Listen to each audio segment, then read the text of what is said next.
Hai teman-teman semua, Assalamualaikum warahmatullahi wabarakatuh. Perkenalkan, nama saya Hendra, jurusan akuntansi semester 4 dari Universitas Bina Insan Lubuk Linggau. Baiklah teman-teman semuanya, di sini saya akan mencoba menjelaskan secara singkat tutorial tentang perubahan akuntansi dan koreksi kesalahan, di mana dosen pengasuhnya yaitu Ibu Yuli Nurhayati, sarjana ekonomi, magister sains.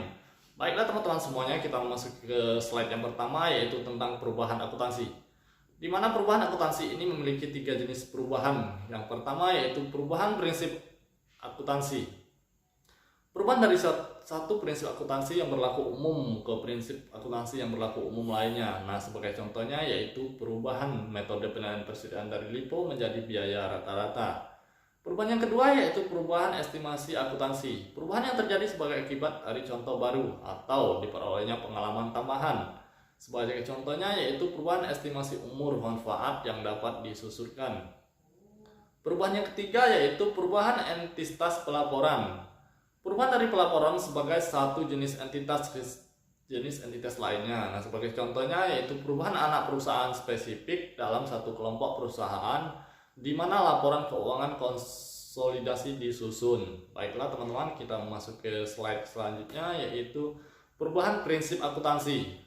Di mana perubahan prinsip akuntansi ini memiliki 3 prinsip juga. Yang pertama yaitu pelaporan perubahan pada periode berjalan, dan yang kedua yaitu pelaporan perubahan secara retrospektif, dan yang ketiga yaitu pelaporan perubahan secara prospektif atau di masa depan.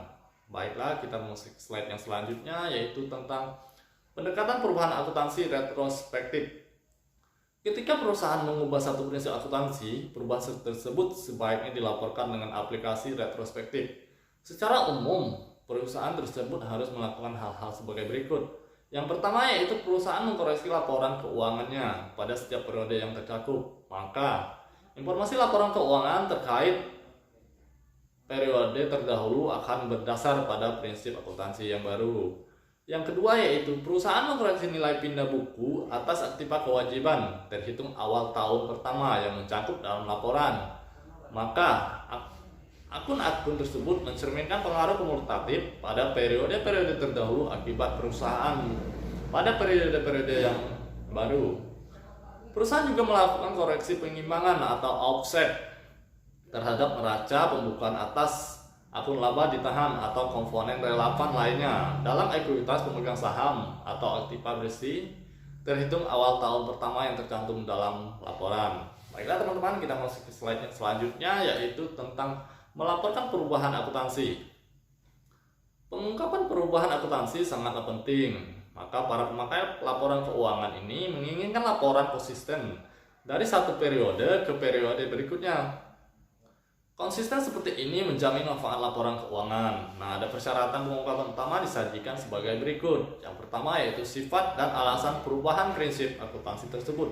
Bagian ini harus menyerahkan penjelasan mengenai kelebihan prinsip akuntansi baru tersebut. Dan yang kedua yaitu metode penerapan perubahan tersebut dan deskripsi informasi periode terdahulu yang telah dikoreksi secara retrospektif. Dan selanjutnya itu pengaruh perubahan tersebut terhadap laba operasi yang berlanjut. Laba bersih setiap item dalam satu bagian yang ikut berpengaruh dan setiap nilai per saham yang terpengaruh dalam periode berjalan dan salam setiap periode terdahulu yang terkoreksi secara retrospektif. Dan yang selanjutnya yaitu pengaruh kumulatif perubahan terhadap laba ditahan atau komponen ekuitas atau aktiva bersih dalam laporan khusus keuangan terhitung periode paling terdahulu yang tercatat di dalamnya. Baiklah teman-teman, kita memasuki ke slide yang selanjutnya yaitu tentang penyesuaian laba ditahan. Salah satu syarat pengungkapan adalah penyajian pengaruh kumulatif dari perubahan akuntansi terhadap nilai laba ditahan terhitung awal paling terdahulu yang termasuk dalam laporan. Nah, untuk slide selanjutnya yaitu pengaruh langsung. Berketentuan bahwa perusahaan harus menetapkan pengaruh langsung terhadap prinsip akuntansi secara retrospektif. Nah, sebagai contohnya yaitu pengaruh langsung berupa koreksi neraca persediaan akibat perubahan metode penilaian persediaan. Untuk selanjutnya kita masuk ke slide yang selanjutnya yaitu pengaruh tidak langsung. Selain pengaruh tidak langsung, perusahaan juga dapat menghakimi pengaruh tidak langsung terkait perubahan prinsip akuntansi. Pengaruh tidak langsung yaitu sebuah perubahan atas arus kas perusahaan pada periode berjalan atau masa depan yang disebabkan oleh perusahaan, prinsip akuntansi yang diterapkan secara retrospektif. Nah, sebagai contohnya yaitu pengaruh tidak langsung berupa pembagian laba atau pembayaran royalti yang bergantung pada nilai dalam laporan seperti pendapatan atau laba bersih. Pengaruh tidak langsung tidak mengubah nilai-nilai dalam laporan pada periode terdahulu. Baiklah teman-teman, kita memasuki ke slide yang selanjutnya yaitu ketidakpraktisan. Penerapan retrospektif dianggap tidak praktis jika perusahaan tidak dapat menentukan pengaruh periode terdahulu. Bahkan setelah mengusahakan semua cara yang masuk akal, perusahaan tidak boleh memakai penerapan retrospektif bila memenuhi salah satu kondisi berikut ini. Yang pertama yaitu perusahaan tidak dapat menentukan pengaruh penerapan retrospektif. Yang kedua yaitu penerapan retrospektif memerlukan penetapan asumsi-asumsi mengenai rencana kerja pihak manajemen pada periode terdahulu.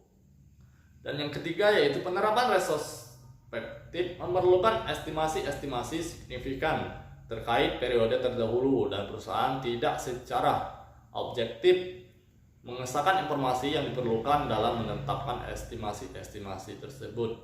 Baiklah, kita lanjut ke slide yang selanjutnya yaitu perubahan estimasi akuntansi.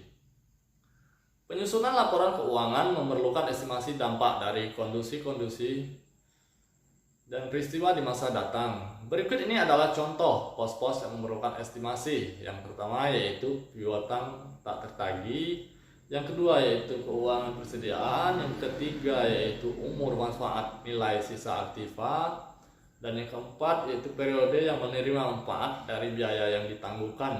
Yang kelima, kewajiban untuk biaya garansi dan pajak penghasilan, dan yang keenam yaitu cadangan mineral yang dapat dipulihkan kembali, dan yang ketujuh yaitu perubahan metode penyusutan.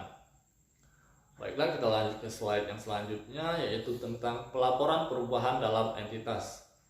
Suatu perusahaan akuntansi yang terjadi pada laporan keuangan yang sebenarnya merupakan laporan dari entitas berbeda harus dilaporkan dengan menyatakan kembali laporan keuangan yang disajikan selama periode sebelumnya guna untuk menunjukkan informasi keuangan bagi entitas pelaporan yang baru selama semua periode. Nah, sebagai contohnya yaitu perubahan entitas dalam pelaporan yaitu yang pertama menyajikan laporan konsolidasi untuk menggantikan laporan dari kelompok perusahaan individual, dan yang kedua yaitu mengubah anak perusahaan tertentu yang terdiri dari kelompok perusahaan di mana laporan keuangan konsolidasi disajikan, dan yang ketiga yaitu perusahaan yang termasuk dalam pelaporan keuangan gabungan, dan yang keempat yaitu perubahan metode akuntansi biaya, ekuitas atau konsolidasi untuk anak perusahaan dan investasi. Perubahan dalam entitas pelaporan bukan berasal dari penciptaan, pemutusan, pembelian, disposisi anak perusahaan atau unit bisnis lainnya. Baiklah teman-teman semua, kita memasuki lanjut ke slide yang selanjutnya yaitu tentang pelaporan koreksi kesalahan. Misalkan mengklasifikasikan neraca dalam laporan keuangan tidak sesignifikan bagi investor dibandingkan kesalahan lain. Kesalahan signifikan akan menyebabkan lebih saji atas aktiva atau laba. Namun, para investor perlu mengetahui potensi pengaruh dari semua kesalahan, bahkan mengklasifikasikan yang tidak berbahaya. Dapat berpengaruh rasio yang penting, dan juga kesalahan tertentu dapat menandakan kelemahan dalam kendali internal yang dapat memicu kesalahan lain yang lebih signifikan. Baiklah, untuk slide yang selanjutnya yaitu di sini saya akan menampilkan contoh-contoh dari kesalahan akuntansi. Nanti saya akan lampir ke slide, teman-teman bisa baca sendiri ya slide-nya. Baiklah, kita lanjut ke slide yang selanjutnya yaitu tentang laporan periode tunggal. Neraca tahun bersangkutan atau tahun berjalan tidak akan menyatakan kewajiban pajak yang ditanggungkan terkait bangunan dan akun akumulasi penyusutan. Bangunan kini dilaporkan ulang dengan nilai yang lebih besar, laporan laba rugi tidak akan terpengaruh. Yang selanjutnya itu laporan komparatif. Jika laporan keuangan korporatif dibuat, maka penyesuaian harus dilakukan guna untuk mengkoreksi jumlah semua akun yang terpengaruh yang dilaporkan dalam laporan keuangan untuk semua periode pelaporan. Data dari setiap tahun yang telah disajikan harus dinyatakan kembali sampai benar, dan setiap penyesuaian susulan harus ditampilkan sebagai penyesuaian periode sebelumnya atau laba ditahan selama periode terdahulu dilaporkan. Baiklah, kita lanjut ke slide yang selanjutnya, yaitu motivasi untuk mengubah metode akuntansi. Suatu angka laba yang menguntungkan dapat mempengaruhi investor dan posisi likuiditas yang kuat yang dapat mempengaruhi kreditor. Akan tetapi, angka laba yang terdahulu menguntungkan dapat memberi asumsi kepada para negosiator, serikat pekerja dan pembuat kebijakan pemerintah selama membicarakan tawar-menawar. Oleh sebab itu, para manajer mungkin memiliki motif laba yang berbeda-beda tergantung pada waktu dan siapa yang ingin mereka pengaruhi. Oke, kita lanjut ke slide yang selanjutnya, yaitu penelitian yang dilakukan telah memberikan masukan tambahan tentang mengapa perusahaan lebih memilih metode akuntansi tertentu. Beberapa alasannya adalah sebagai berikut. Yang pertama yaitu biaya politik, dan yang kedua yaitu struktur modal, yang ketiga yaitu pembayaran bonus, dan yang keempat yaitu memperlancar laba. Untuk penjelasannya nanti kalau kalian bisa baca sendiri di slide-nya. Oke, kita lanjut ke slide yang selanjutnya, yaitu tentang kesalahan-kesalahan dalam membuat neraca. Kesalahan yang pertama yaitu kesalahan-kesalahan ini hanya akan mempengaruhi penyajian akun aktiva, kewajiban atau ekuitas pemegang saham. Nah, sebagai contohnya adalah klasifikasi piutang jangka pendek sebagai bagian dari investasi, klasifikasi wesel bayar sebagai hutang dan usaha, dan klasifikasi aktiva pabrik sebagai persediaan. Dan yang kedua yaitu klasifikasi atas pos-pos tersebut ke posisi yang benar diperlukan apabila kesalahan ditemukan. Jika laporan korporatif yang mencakup tahun kesalahan dibuat, maka neraca untuk tahun kesalahan tersebut akan dinyatakan kembali secara benar. Oke, kita lanjut ke slide yang selanjutnya, yaitu penyusunan laporan keuangan dengan koreksi kesalahan. Nah, sampai saat ini pembahasan tentang analisis kesalahan lebih ditujukan kepada identifikasi jenis kesalahan yang terlibat dan akuntansi untuk kesalahan yang terlibat akuntansi untuk mengkoreksinya dalam catatan akuntansi. Koreksi kesalahan harus disajikan pada laporan keuangan korporatif. Baiklah teman-teman, itulah penjelasan tutorial secara singkat dari perubahan akuntansi dan koreksi kesalahan. Teman-teman, mungkin itulah yang dapat saya jelaskan. Lebih dan kurang saya mohon maaf. Saya akhiri. Wassalamualaikum warahmatullahi wabarakatuh.